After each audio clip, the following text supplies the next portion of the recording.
Mauya kudani chukwa zvofona nekupingira ndozvakaita ndobva mazofunga kuti takweta nyaya yamaunza kudare manje ndo inodiwa nedare kuti muwane kubatsirika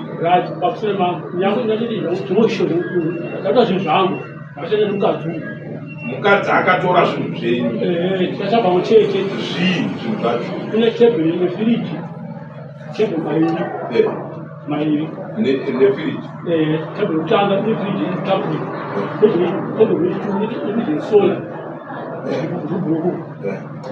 saka muri kuda chiva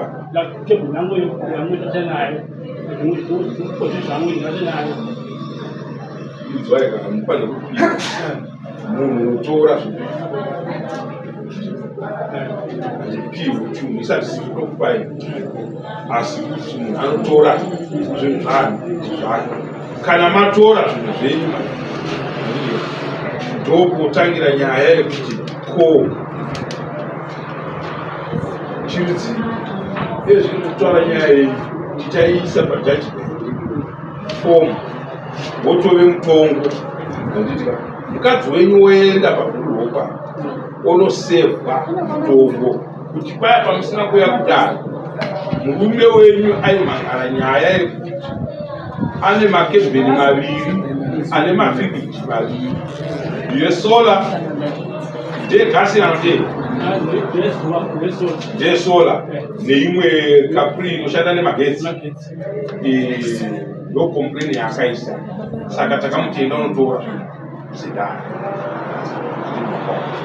iwewe ndounozosvika kuti ndauya kutora zvinhu asi pandauya kutora zvinhu zvako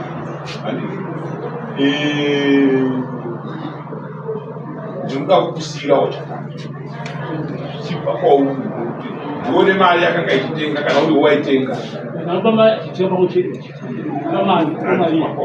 iyoyo nyaya iyoyo madiwa nepfambi mukati motora mari kupa pambi kuti inotenga firiji anosvika kuye paanotenga firiji iyayo inoti marisiti ose haanyorwesta renyu handipapona noti vanenge vachizoziva dhifensi yamangwana handipapona funenge uchidhila nemunhu ari kuziva kuti ndaunganidza zvinhu zvangu manje saka baba ngavachidii zvavo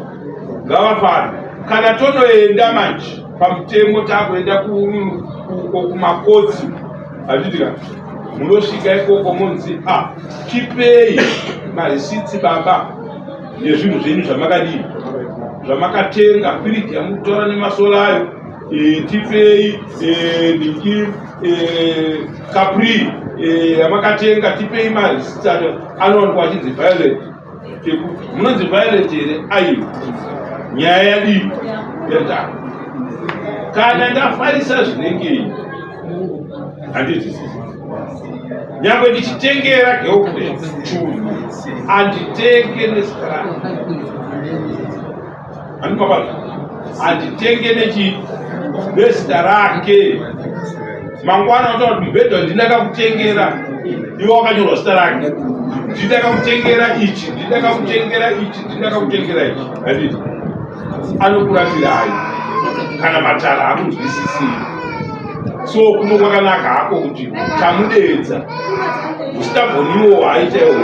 ndowatenda kushanda nawo paari titi dai wakanga uchiziva kuti zvinde zvako uchiichaikusatura kunoda wadeedzwa saka uchabatsirikapo judgment tinonyora yamunozobhadhara makosti ekuti musa aende anokusei pane judgment. Next court.